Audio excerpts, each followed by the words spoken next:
और मोदी जी आपसे तो कोई उम्मीद है ही नहीं, आप तो चाय बेचिए। और मोदी जी रील बना रहे, डेली बना रहे। हाँ हाँ, मोदी जी रील बना रहे, इन्फ्लुएंसर की भी जॉब खा गए वो।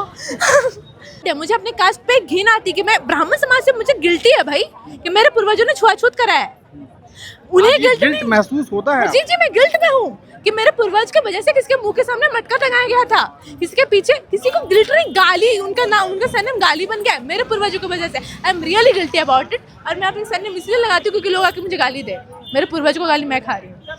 तो मेरे को मेरे कास्ट का दुख है, काफी दुख है। लेकिन जिन्हें कास्ट प्राइड है वो ब्राह्मणवाद है। आप इस देश में कैसे आप आरक्षण छीन लोगे? आरक्षण इसलिए ना बनाया गया कि लोग मेन स्ट्रीम से आके जुड़े, लोग समाज के मुख्य धारा पे। लोग आज तक समझ ही नहीं पाए कि समाज का मुख्य धारा क्या है। आप मुसहर जाति जानते हैं, आप चमार जानते हैं, आप डोम जानते हैं, वो लोग जोड़ ही नहीं पाए हैं। आप किस तरीके से आरक्षण हटा दीजिएगा? उनको पहले हम लोग समाज की मुख्य धारा में जोड़ेंगे, उनके कम से कम न्यूनतम जरूरतें पूरी होंगी, फंडामेंटल लोग कहते हैं कि नहीं, इसे इकोनॉमी के आधार पर कर दिया जाए, तब आप कैसे देखती हैं? इकोनॉमिक आधार पर करने से भी नहीं हो पाएगा, क्योंकि जो सोच के रूप से पीछे हैं उनको सोच के रूप से भी तो आके लाना पड़ेगा ना। ये कौन सी आज़ादी की बात आप? हम ये आज़ादी की बात करते हैं कि हमें प्रोटेस्ट करने की आज़ादी मिलनी चाहिए, हमें अपना हक मांगने की आज़ादी मिलनी चाहिए, हमें एक अच्छा व्यवस्था की मांग करनी चाहिए, हमें एक अच्छा समाज चाहिए, हमें एक अच्छा वातावरण चाहिए, हमें हर चीज़। वो हमें कुछ भी नहीं मिल रहा है।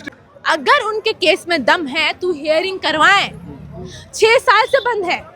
आप बताइए, ऐसा कोई भी केस नहीं है जिनका 6 साल से हियरिंग नहीं होता है। कम से कम एक बार तो कोर्ट में पेश तो कराया जाता है।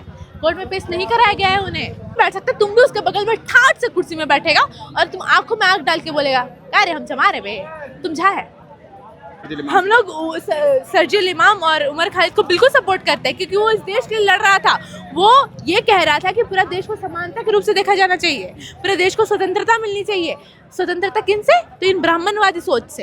तो किससे? तो इस असमानता भरी सोचों से। हमारे साथ आयशा की सृष्टि है। अभी हम रांची में मौजूद हैं। जंतर मंतर के बाद अब झारखंड के रांची में भी प्रोटेस्ट जारी है। अभी कुछ लम्हे पहले ये खबर सामने आई कि यहाँ पर नेहा के ऊपर और तमाम जो छात्र विंग के लोग हैं उनके ऊपर स्याही फेंकी गई। कुछ असामाजिक तत्व जुड़े। यहाँ पर सृष्टि है, हम उनसे बातचीत करते हैं। सृष्टि, क्या हुआ था, कैसे क्या कुछ? हम लोग शांतिपूर्ण रूप से मौलिक अधिकार के अंतर्गत प्रोटेस्ट कर रहे थे। हम अपनी मांगों को मान रहे थे। अचानक से एक व्यक्ति आया ब्लू कलर का शर्ट पहन के, और उन्होंने हम लोगों के ऊपर अचानक से सारी की सारी इंक फेंक दी गई। आप देख सकते हैं जी, ये कपड़े पर आपके। तो आप ये सोचिए कि हमारे ऊपर किस प्रकार से हमला हो रहा है, हमारे मनोबल को किस प्रकार से गिराया जा रहा है कि हम अगर लोकतांत्रिक देश, तो लोकतांत्रिक है ना संवैधानिक रूप से, भले कागजी रूप में ये दिख नहीं रहा है धरातल पे, लेकिन हम ये बात तो कह ही सकते हैं ना कि अगर लोकतांत्रिक देश होता तो यहाँ पे मेरे ऊपर सिंक नहीं फेंकी जाती और हम लोग थोड़ा शांतिपूर्ण रूप से और अच्छे से प्रोटेस्ट कर पाते। हम लोग अपनी मांग को वहाँ तक जाके पहुँचा सकते थे, लेकिन नहीं पहुँचा पाए। क्या लगता है, क्या वजह थी? मतलब ये कंट्री डेमोक्रेटिक है, नहीं कह सकते। लेकिन जब आप इस तरह की बात करती हैं, जब आप इस आज़ादी की बात करती है, तो इसी संगठन के कुछ लोगों के द्वारा ये कहा जाता है कि हमें यहाँ पर आज़ादी के नारों की ज़रूरत नहीं है। ऐसे भी कुछ लोग उस प्रोटेस्ट में पहुँचते हैं जो इस तरह की बातें करते हो। मुमकिन है कि वो लोग देखिए ये प्रोटेस्ट जो है एक संगठन या एक पार्टी, या हम लोग सिर्फ और सिर्फ कम्युनिस्ट पार्टीज नहीं है, बहुत सारी लोग हैं, अलग अलग बहुत इंडिविजुअल लोग भी आए हुए हैं। शायद ये बात आपको कोई इंडिविजुअल ने कही होगी, बट हम लोग हमारी जो विचारधारा है उसके अकॉर्डिंग हम आज़ादी की मांग करते हैं, और हम आज़ादी का नारा लगा रहे थे, और हमने बहुत सारी जय भीम अम्बेडकर। ये कौन सी आज़ादी की बात आप? हम ये आज़ादी की बात करते हैं कि हमें प्रोटेस्ट करने की आज़ादी मिलनी चाहिए, हमें अपना हक मांगने की आज़ादी मिलनी चाहिए, हमें एक अच्छा व्यवस्था की मांग करनी चाहिए, हमें एक अच्छा समाज चाहिए, हमें एक अच्छा वातावरण चाहिए, हमें हर चीज़। वो हमें कुछ भी नहीं मिल रहा है। सृष्टि, जब नेहा के ऊपर, आप तमाम लोगों के ऊपर इंक फेंका जाता है, तो उसके बाद उस लड़के को इधर लाया जाता है, और ऐसी भी खबर मिलती है कि उसने ये बयान दिया है कि ये लोग उमर खालिद को, शर्जील इमाम को समर्थन देते हैं। क्या सोचते हैं आप उमर खालिद और शर्जील इमाम? हम लोग सर्जिल इमाम और उमर खालिद को बिल्कुल सपोर्ट करते हैं, क्योंकि वो इस देश के लिए लड़ रहा था। वो ये कह रहा था कि पूरा देश को समानता के रूप से देखा जाना चाहिए, पूरे देश को स्वतंत्रता मिलनी चाहिए। स्वतंत्रता किनसे? तो इन ब्राह्मणवादी सोच से। तो किससे? तो इस असमानता भरी सोचों से। जब आप ब्राह्मणवाद कहती हैं तो ब्राह्मण समाज के कुछ लोगों को भी। जी, मेरा नाम पूरा सृष्टि भट्टाचार्य है, यानी कि मैं बंगाली ब्राह्मण हूँ। लेकिन मैं ब्राह्मणवाद बोलने का अर्थ ये है कि वो लोग जो लोग छुआछूत करते हैं, जो लोग पूरे कास्ट प्राइड है, मुझे अपने कास्ट पे घिन आती कि मैं ब्राह्मण समाज से, मुझे गिल्टी है भाई कि मेरे पूर्वजों ने छुआछूत करा है। उन्हें गिल्ट महसूस होता है? जी, मैं गिल्ट में हूँ कि मेरे पूर्वज की वजह से किसके मुंह के सामने मटका टंगाया गया था, किसी के पीछे किसी को गिल्ट नहीं, गाली, उनका नाम, उनका सरनेम गाली बन गया मेरे पूर्वजों की वजह से। I am really guilty about it. और मैं अपनी सरनेम इसलिए लगाती हूँ क्योंकि लोग आके मुझे गाली दे, मेरे पूर्वज को गाली मैं खा रही हूँ। तो मेरे कास्ट का दुख है, काफी दुख है, लेकिन जिन्हें कास्ट प्राइड है वो ब्राह्मणवाद है। जब जंतर मंतर पर प्रोटेस्ट हुआ उसके बाद एक नए प्रोटेस्ट की बात सामने आ रही है। सोशल मीडिया पर एक आरक्षण को लेकर के अब कुछ बात करने लगे हैं लोग, लाखों लोग उनसे भी जुड़ रहे हैं और वो आरक्षण के खिलाफ आ रहे हैं। आप एक सेकंड, हमारा देश अभी भी इतना पिछड़ा हुआ है। आप हमारे झारखंड में भी ऐसी ऐसी जनजातियां हैं जो आज तक ABCD लिखना नहीं जानती, उन्हें हिंदी बोलना नहीं आता है। आप इस देश में कैसे आप आरक्षण छीन लोगे? आरक्षण इसलिए ना बनाया गया कि लोग मेन स्ट्रीम से आके जुड़े, लोग समाज के मुख्य धारा पे, लोग आज तक समझ ही नहीं पाए कि समाज का मुख्य धारा क्या है। आप मुसहर जाति जानते हैं, आप चमार जानते हैं, आप डोम जानते हैं, वो लोग जोड़ ही नहीं पाए हैं। आप किस रिक्शा आरक्षण हटा दीजिएगा, उनको पहले हम लोग समाज की मुख्य धारा में जोड़ेंगे, उनके कम से कम न्यूनतम जरूरतें पूरी होंगी, फंडामेंटल चीजें। लोग कहते हैं कि नहीं इसे इकोनॉमी के आधार पर कर दिया जाए, तब आप कैसे देखती हैं? इकोनॉमी के आधार पर करने से भी नहीं हो पाएगा, क्योंकि जो सोच के रूप से पीछे हैं उनको सोच के रूप से भी तो आके लाना पड़ेगा ना।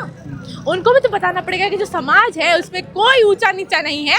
तुम कोई कुर्सी में बैठेगा, तुम जाके नीचे नहीं बैठ सकते, तुम भी उसके बगल में ठाट से कुर्सी में बैठेगा और तुम आंखों में आंख डाल के बोलेगा अरे हम चमा रहे बे, तुम झा है, ऐसे बात करें। एक आखिरी सवाल सृष्टि, चूंकि बात उमर खालिद और शर्जील को लेकर के बार बार होती है, उनकी गिरफ्तारियां हुई, लगभग 6 साल से ये लोग जेल में एक बंद। बार भी हियरिंग नहीं हुआ है सुप्रीम कोर्ट में। अगर उनके केस में दम है तो हियरिंग करवाएं। 6 साल से बंद है।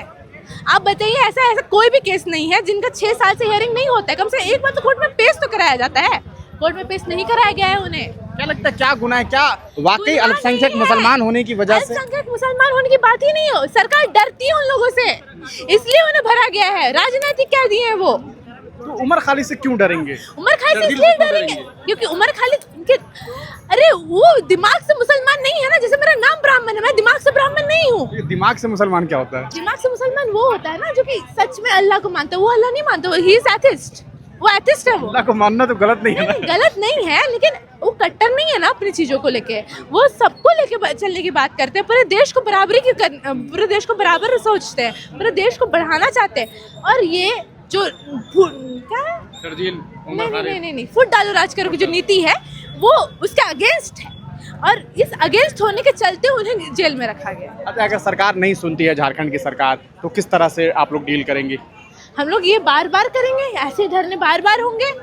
हम लोग झारखंड के जो स्टूडेंट है वो कमजोर थोड़ी ना, हम बार बार आएंगे। एक बात आपको भारत देश के प्रधानमंत्री और इस देश के और इस राज्य के मुख्यमंत्री से कहनी हो तो दोनों को क्या कुछ कहेंगे?